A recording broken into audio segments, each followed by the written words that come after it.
రీటర్ ఖమ్మంకు సంబంధించి తాజా అప్డేట్స్ తెలుసుకుందాం. మొత్తానికి అయితే సాంబశివరావు గారు ప్రధానంగా అక్కడ చూసుకున్నట్టయితే యూరియా కష్టాలకు సంబంధించి గతంలో చూసాం, చాలా చోట్ల స్ట్రైకులు చేశారు, చెప్పులు క్యూ లైన్లో పెట్టారు, అలాగే పెద్ద ఎత్తున రోడ్డెక్కి నిరసన తెలిపినటువంటి సందర్భం మనం కూడా చూసాం. ఇక్కడ కూడా కాంగ్రెస్ ప్రభుత్వానికి సంబంధించినటువంటి మంత్రి కావచ్చు, లేకుంటే స్థానిక ఉన్న ఎమ్మెల్యేలు కావచ్చు, పట్టించుకొని పాపన లేదు. ఇప్పుడు కూడా మళ్ళీ అదే సీన్ రిపీట్ అవుతున్నా కూడా ఎందుకు కాంగ్రెస్ ప్రభుత్వం ఎందుకు చలన లేకుండా పోతుంది? ప్రధానంగా దీనికి తోడు ఇప్పుడు ఆ యాప్ తీసుకొచ్చినటువంటి చిక్కులు మామూలు విషయం కాదు. దీనికి సంబంధించి ఏంటి? సురేష్, మళ్ళీ తెలంగాణ పల్లెలలో రైతులు మొత్తం ఇబ్బందులు పడే పరిస్థితి వచ్చినాయి. పిఎస్సిఎస్సి కొనుగోలు కేంద్రాల దగ్గరే వాళ్ళ జీవితాలు తెల్లారేటువంటి దుస్థితి ఏర్పడింది.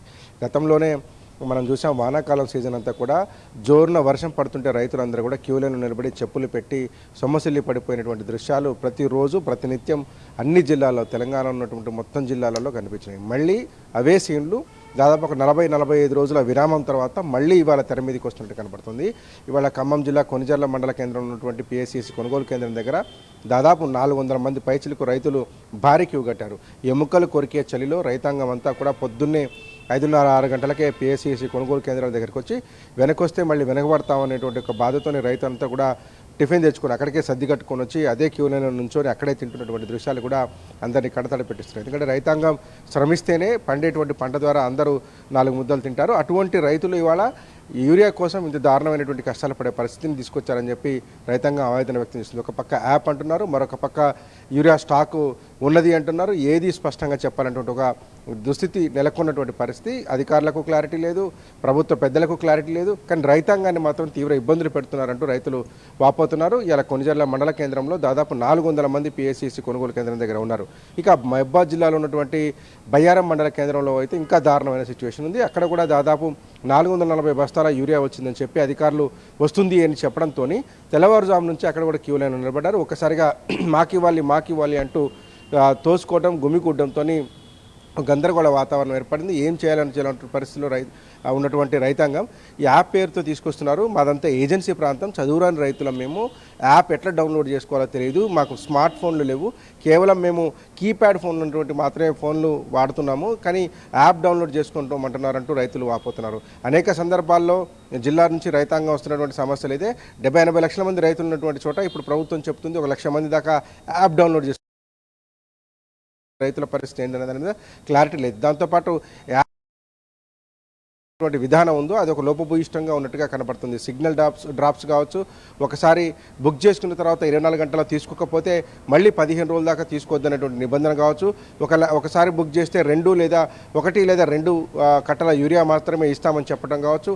అట్లాగే ఎవరైతే కౌలు రైతులు ఉన్నారో కౌలు రైతులకు పక్షాన ఆధార్ కార్డు అట్లాగే పాస్బుక్ అప్లోడ్ చేయాలనేటువంటి నిబంధన ఉంది. దాన్ని ఎవరైతే ఓనర్ ఉంటాడో, భూమి ఓనర్ ఉంటాడో అతను ఇవ్వాల్సినటువంటి పరిస్థితి కనిపించింది. అతను ఒక కౌలు రైతు కోసం వచ్చి ఎందుకు క్యూ లైన్లో ఉండాలి, ఎందుకు లేదంటే అప్లోడ్ చేయాలనేటువంటి విషయం మీద కూడా ఒక స్పష్టత ఈ ప్రభుత్వమే లేదు. సో మొత్తంగా యాప్ పేరైతే చెప్తున్నారు తప్ప ఆ యాప్ వల్ల గందరగోళమే క్రియేట్ అవుతుంది తప్ప సక్సెస్ఫుల్గా రన్ అవుతున్నట్టయితే అక్కడ కనిపించట్లేదు. కానీ ప్రభుత్వం మాత్రం మొండిగా పోతుంది. ఈ యాప్ అనే దాని వెనకాల ఒక దురుద్దేశం ఉన్నట్టుగా రైతులు కావచ్చు, రాజకీయ కావచ్చు, అట్లాగే రైతు సంఘాలు కావచ్చు ఒక అనుమానాన్ని వ్యక్తం చేస్తున్నాయి. ఎందుకంటే గంటల కొద్దీ రైతులు క్యూలను నిలబడితే ప్రభుత్వం మీద వ్యతిరేకత వస్తుంది, దాన్ని మీడియా కవర్ చేస్తుంది, బయట చర్చ జరుగుతుంది. కాబట్టి రైతాంగాన్ని గోడౌన్ల దగ్గరికి రానికుండా నిరోధించేటువంటి క్రమంలోనే ఒక ప్లాన్లో భాగంగానే ఈ యాప్ తీసుకొస్తున్నారు. యాప్లో ఒకసారి అప్లోడ్ అయితే కనుక అక్కడ బుక్ చేసుకుంటే ఇంటికే తర్వాత వెళ్ళి తీసుకోవచ్చు అనేటువంటి ఒక నిబంధన క్రియేట్ చేయడం ద్వారా సో రైతులను పిఎస్సిఎస్సి కొనుగోలు కేంద్రాల దగ్గర క్యూ లైన్లను లేకుండా చేయడం అనేది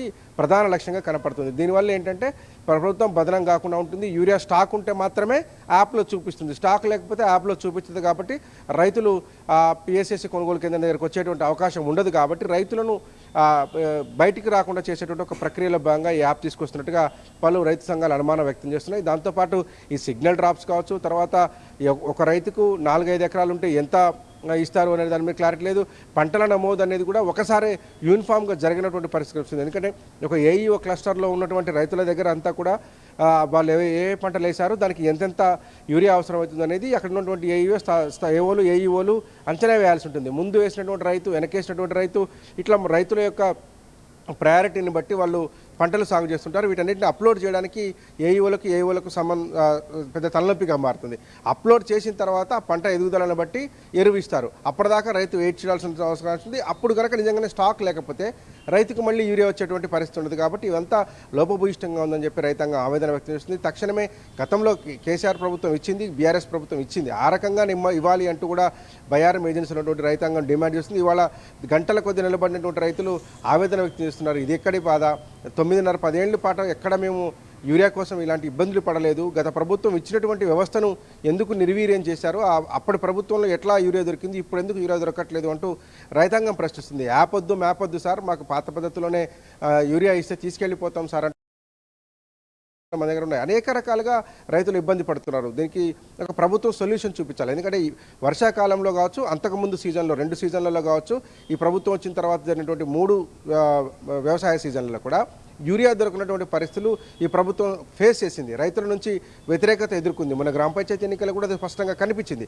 ఇంత జరిగిన తర్వాత కూడా ఇప్పుడు ఈ యాసంగికి ఎంత స్టాక్ అవసరం అవుతుంది, ఏ పంటలు సాగు చేశారు, ఏ రైతుకు ఎంత అవసరం అవుతుంది, ఏ పిఏసిసి కొనుగోలు కేంద్రానికి ఎంత పోవాలనే ఒక మానిటరింగ్ సెల్ లాంటిది ఏర్పాటు చేసుకొని ఎప్పటికప్పుడు వేగంగా స్పందిస్తారని రైతులు ఎక్స్పెక్ట్ చేశారు. కానీ పరిస్థితులు అట్లా లేవు. మళ్ళీ పాత పరిస్థితులే, పాత విధానమే కనిపిస్తుంది. పేరుకు ఒక యాప్ తీసుకొచ్చి ఆ యాప్ను డౌన్లోడ్ చేసుకోమంటే రైతుల దగ్గర స్మార్ట్ ఫోన్ లేదు. ఇవాళ స్మార్ట్ ఫోన్ కనీసం 15 నుంచి 20 వేల రూపాయలు పెడితే తప్ప ఒక మంచి స్మార్ట్ ఫోన్ వచ్చేటువంటి పరిస్థితి లేదు. 250 రూపాయలు పెట్టి ఒక యూరియా బస్తా కొనుక్కోవాల్సినటువంటి రైతు 15,000 పెట్టి స్మార్ట్ ఫోన్ కొనుక్కోవాల్సిన దుస్థితికి దిగజారిపోయిందని చెప్పి రైతు సంఘ నేతలు విమర్శిస్తున్నారు. ఒక స్మార్ట్ ఫోన్ ఉంటే తప్ప బుక్ చేసుకునేటువంటి ఆస్కారం లేదు. మరి స్మార్ట్ ఫోన్ కావాలంటే మినిమం 10,000, మంచి ఫోన్ కావాలంటే 15 నుంచి 20,000 ఉంది. అంటే ఒక 250 రూపాయలు 260 రూపాయల యూరియా కట్ట కోసం 15,000 రూపాయలు పెట్టి ఫోన్ కొనుక్కోవాలా మేము అని రైతులు ఈ ప్రభుత్వాన్ని ప్రశ్నిస్తున్నారు. ఏదైతే యాప్ పేరుతో కాలయాపన చేసినటువంటి ప్రభుత్వం దీనికి సమాధానం చెప్పాల్సి ఉంటుంది. ఖమ్మం జిల్లాకు సంబంధించినటువంటి అంశంలో 3 మంత్రులు ఉన్నారు. ఇక్కడ లక్షల మంది రైతులు మొక్కజొన్న విరివిగా సాగు చేస్తున్నారు. ఎందుకంటే పోయిన సీజన్లో రైతులు పత్తి పరంగా నష్టపోయారు, అట్లాగే వరి పరంగా నష్టపోయారు. కాబట్టి కనీసం ఈ యాసంగి సీజన్లో పంట పండితే కౌలు చెల్లించుకోవడానికి ఆస్కారం ఉంటుంది. 4 రూపాయలు మిగిలితే అప్పులు కట్టుకోవడానికి పనికొస్తాయనే ఉద్దేశంతో యాసంగిలో చాలామంది రైతులు మొక్కజొన్న వైపు పోతున్నారు. దాని తర్వాత అధిక వర్షాల వల్ల దెబ్బతిన్నటువంటి మిర్చి ఇప్పుడిప్పుడే ఎదుగుదలకు వస్తుంది. సో ఈ ఎదుగుదల సందర్భంలో యూరియా ఖచ్చితంగా కావాలని రైతులు చెప్తున్నారు. వాస్తవంగా మిర్చి పంటకు యూరియా తక్కువనే పడుతుంది. కానీ ఇప్పుడు ఎదుగుదల సీజన్లో ఉంది. కొంత గత వర్షాల వల్ల ఇబ్బంది పడ్డాం కాబట్టి ఇప్పుడు వేస్తే పనికొస్తుంది అనేటువంటిది ఆలోచనలో రైతాంగం ఉంది. దాంతోపాటు మళ్ళీ యాసంగి నాట్లు స్టార్ట్ అయినాయి, ఊపందుకుంటున్నాయి. సో ఈ నాట్లు వేసిన తర్వాత ఖచ్చితంగా యూరియా వేయాల్సినటువంటి పరిస్థితి ఉంటుంది. గత అనుభవాలను దృష్టిలో పెట్టుకుని రైతాంగం కొంత జాగ్రత్త పడేటువంటి ప్రయత్నం చేస్తున్నారు. ఎందుకంటే గత 2-3 సీజన్లలో ఇబ్బందులు పడ్డారు. ఒక కట్ట యూరియా కోసమే 24 గంటలు 36 గంటలు 2 రోజుల పాటు నిలబడేటువంటి దుస్థితులు ఉన్నాయి. కాబట్టి ఇప్పుడైనా సకాలంలో అందిస్తారేమో అన్నటువంటి ఒక ఆలోచనలో రైతాంగం ఉండేది. కానీ మళ్ళీ పరిస్థితులు పాత రోజులకే వెళ్ళిపోతున్నాయి. మళ్ళీ సేమ్ పరిస్థితి, చెప్పులు లైన్లో పెట్టాల్సిందే, లేదంటే పొద్దున్నే చలి, ఎముకలు కొరికే చలిలో లైన్లో నిలబడాల్సింది. ఇప్పుడైతే మొత్తం చూస్తే కనుక చలి తీవ్రత పెరిగిపోయింది, ఉష్ణోగ్రతలు రోజు రోజుకు పడిపోతున్నాయి.